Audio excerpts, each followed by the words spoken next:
2025년 4월 10일 제21대 대선 출마를 공식 선언했다. 11분간의 다큐멘터리 형식의 영상물을 통해 출마를 선언하였고, 대통령 후보로서 최우선 목표를 경제성장으로 잡고 국가 차원으로서의 투자를 강조해 20대 대선 시기 밀었던 슬로건인 유능한 경제 대통령과 비슷하게 경제성장을 최대 강점으로 삼는 것으로 보여졌다.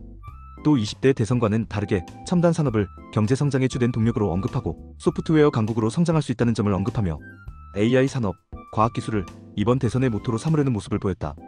또한 본인을 경제 발전을 위한 도구로 써달라는 이야기는 20대 대선과 비슷하지만 20대 대선과 달리 실용주의를 주로 언급하고 정부의 역할로 기업의 발전을 위한 투자와 역량 지원을 주로 언급하며 3년 전에 비해 달라진 경제관을 보였다. 4월 11일 비전 선포식을 열어 대선 후보로서의 본격적인 행보를 시작했다. 비전 선포식에서는 대선 출마 공식 영상에서도 언급한 K-이니셔티브를 주 가치로 언급하며 출사표를 던졌고, 경선을 위해 구성된 이재명 캠프의 초기 구성은 원조 친명의 일원이자 7인회의 일원이었던 김영진 의원이 정무전략본부장에 임명된 것을 제외하면 개파색이 옅은 인물들로 구성되었으며, 이재명 캠프 관계자 역시 통합 확장에 대한 후보의 의지를 드러낸 인선이라며 친명 등의 지적과 달리 다양한 사람들을 기용하고 안팎의 의견을 적극적으로 수용하겠다는 의지를 담았다 라고 밝히며 당내 통합을 위한 인선이라고 밝혔다. 다만 아직 초기 구성만 하였기 때문에 19대 대선 경선 캠프였던 국민서비스센터와 20대 대선 경선 캠프였던 열린캠프 때와 차별화됐다고 단언하기에는 이르다.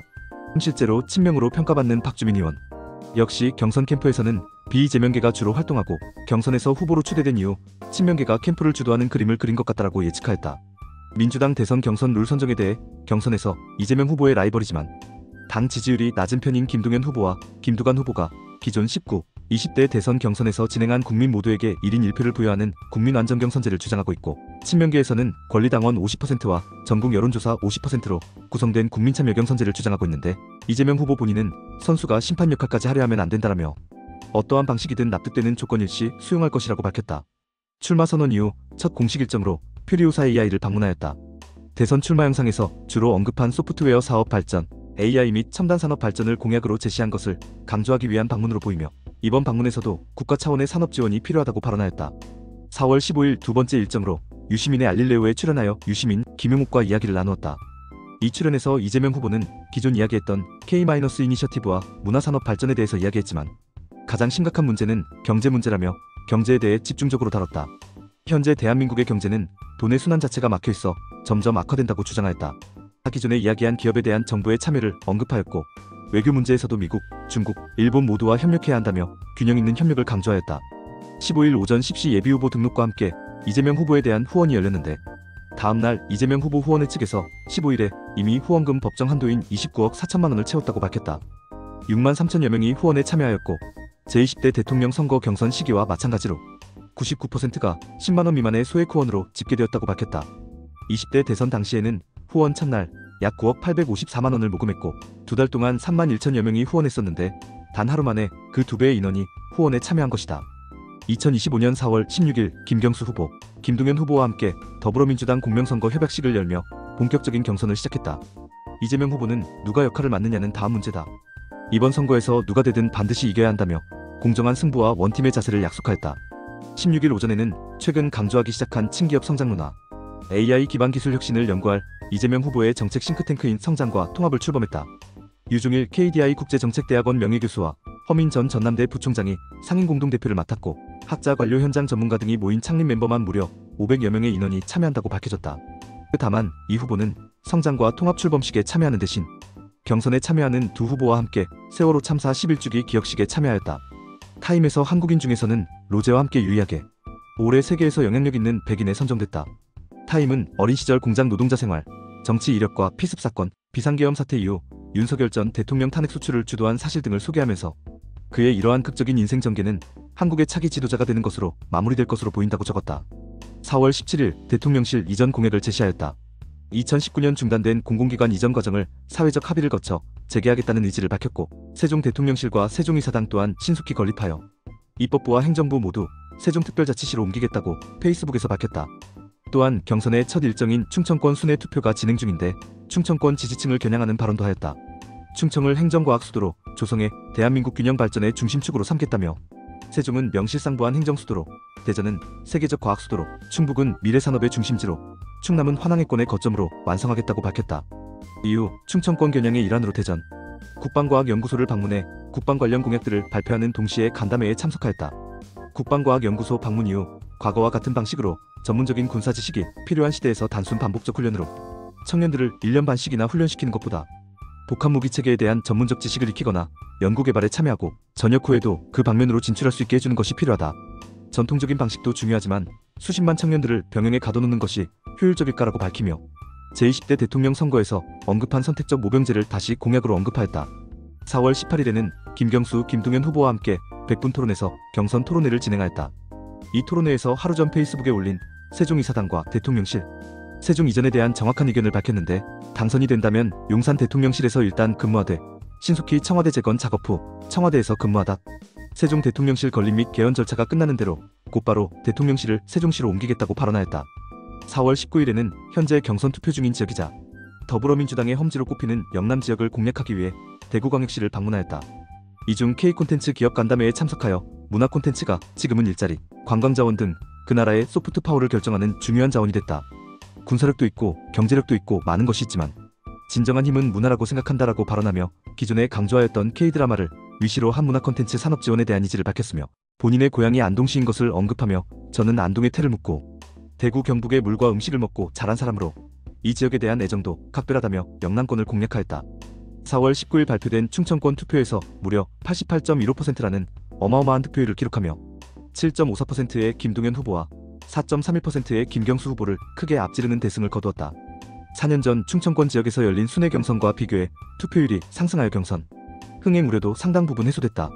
승리 요인에 대한 질문이 나오자 국민과 당원께서 어떤 이유로 저를 지지하는지 짐작한 바는 없지 않지만 굳이 제 입으로 말하지 않아도 될 것 같다라고 말했고, 집권 여당이 될 시 협치에 대한 질문이 나오자 아직은 본선도 아닌 예선 중이므로 현재로서는 민주당 후보가 되는데 최선을 다하겠다라며 언급을 피하였다.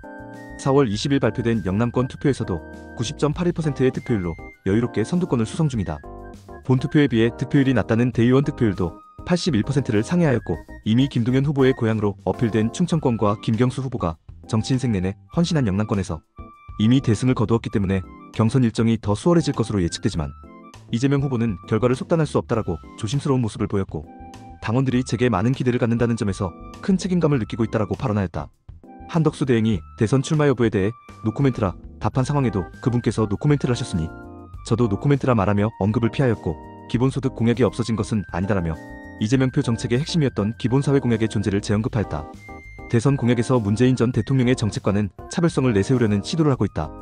21일에는 서울 영등포구 금융투자협회에서 개최한 정책 간담회에 참석하여 금융투자협회 임원진과 주요 증권가, 리서치 센터장들과 함께 금융정책에 대한 토론을 진행하였다. 이 자리에서 이재명 후보는 지난 4월 1일 한덕수 권한대행의 거부권 행사로 무산된 상법 개정안에 대해 더욱더 강화된 개정안으로 재추진하겠다는 의사를 밝혔다. 22일 페이스북에서 공공의대 설립을 공약으로 내걸면서 농촌의 의료서비스 격차 문제를 언급하였고, 윤석열 정부의 의대 증원 사태로 인한 갈등에 대해서는 정부의 일방적 결정에 대한 비판하면서 사회적 합의를 통해 새롭게 논의를 시작해야 된다고 글을 남겼다. 23일에는 오마이TV에서 대통령 경선 2차 토론을 진행하였다. 이 후보는 이 토론에서 다시 한번 기본소득 공약을 포기하지 않았다며 기본소득 공약을 다시 부활시킬 의지를 보였다. 24일 페이스북에서 서해안 에너지 고속도로 개발을 공약으로 내걸며 에너지기후 관련 공약을 내비쳤고, 문재인 전 대통령을 뇌물죄로 기소한 검찰에게 터무니없고 황당한 기소라며 강력하게 규탄했다. 25일에 문재인 전 대통령이 4.27 판문점 선언 7주년을 기념해 국회를 방문하여 김경수, 김동연 후보와 만남을 가졌지만 이재명 후보는 26일에 있는 호남권 순회투표를 대비해 전라남도 나주시 전남농업기술원 청년창농타운에서 열린 간담회에 참석하였기 때문에 만나지 못하였다. 대신 페이스북에 7년 전 남북정상은 판문점에서 마주 앉았다. 전쟁 없는 한반도와 공동번영을 위한 역사적인 공동선언문을 채택했다라는 글을 남기며 판문점 선언 7주년에 대한 축하의 글을 남겼다. 오후 10시에는 경선 최종투표 전 마지막으로 열리는 후보자 간 TV토론에 참석하였다. 26일 호남 지역 경선에서도 권리당원 88.7%의 지지율을 기록하며 독주를 굳혔다. 지난 20대 대선에서는 이재명 다음으로 강한 후보이자 호남에 연고를 두고 있는 이낙연 후보에게 광주, 전남 지역 투표 1위를 뺏겼지만 이번 경선에 출마한 김동연, 김경수 후보 둘 다 호남에 큰 인연이 없는 후보였기 때문에 무난히 1위에 당선되었다. 27일 총 89.77%이라는 엄청난 득표율로 제21대 대통령 선거 더불어민주당 대통령 후보로 선출되었다. 민주당계 정당에서 역대 경선 최고 득표율을 기록했다. 지난 경선에서는 50.29%라는 아슬아슬한 득표율로 결선 투표 없이 대통령 후보에 선출되었지만 이번 경선에서는 모든 부분에서 최소 85% 이상의 매우 높은 득표율을 받으며 무난히 후보에 선출되었다. 이재명 개인으로서는 세 번째 대권 도전이며 경선을 통과해 대선 후보로서 도전하는 것은 이번이 두 번째다. 그리고 후보로 선출된 이후 수락연설을 하기 시작했다. 2025년 6월 4일 이재명은 49.42%의 득표율로 당선되어 21대 대통령에 취임하였다. 6월 4일 오전 1시 46분경 부인 김혜경 여사와 함께 자택에서 나와 더불어민주당 당사로 향하기 시작했으며 당사에 도착한 이후에는 여의도 국회 인근에서 열린 더불어민주당 국민개표 행사에 참석하였다. 이 자리에서 대국민 메시지를 발표했다. 그는 내란을 확실히 극복하고 다시는 군사 쿠데타 없도록 할 것, 경제를 살리고 민생 회복을 가장 확실히 하겠다고 말했다. 2025년 6월 4일 오전 2시 30분 당선을 위한 매직 넘버가 모두 소멸되어 공식적으로 대통령에 당선되었다. 앞서 위에 서술되어 있듯이 소년공으로서 가난한 유년기, 정치 입문 후 길었던 비주류 생활, 윤석열 정부 출범 후 벌어진 무더기 기소 및 체포동의안 가결, 구속기록 같은 각종 압박과 탄압, 부산 피습 사건 및 위헌적 비상계엄으로 인한 생명의 위협 등을 모두 이겨내고 파란만장한 정치 인생의 피날레인 대통령 당선을 끝내 이룬 것이다. 역대 최다 득표로 당선된 대통령, 최초의 경기도지사 출신 대통령, 최초의 기초자치단체장 출신 대통령, 최초의 소년노동자 출신 대통령, 민주당계 정당 사상 최초의 TK 출신 대통령, 최초의 중앙대 출신 대통령 등 여러 타이틀을 남기게 되었으며 정치 입문 약 20년 만에 대통령 당선이라는 큰 결과를 얻게 되었다. 당선 직후인 6월 4일 오전 6시 21분 노태학 선거관리위원장이 주도하는 중앙선거관리위원회 전체 회의의 의결로 당선인 신분이 되었지만 거리로 인한 선거이기 때문에 바로 제21대 대통령으로서 임기를 시작했다. 동시에 국회법상 대통령과 국회의원의 겸직이 불가능하기 때문에 우원식 국회의장에게 국회의원 사직서를 제출했다. 우 의장은 대통령 당선을 진심으로 축하드리며 기쁜 마음으로 사직을 허가했다는 입장을 밝혔다. 아이러니하게도 종전 대선에서는 표 분산으로 인해 피해를 봤는데 이번 대선에서는 표 분산으로 인해 이득을 봤다. 당신의 생각을 댓글로 남겨주세요. 영상이 도움되셨다면 구독과 좋아요,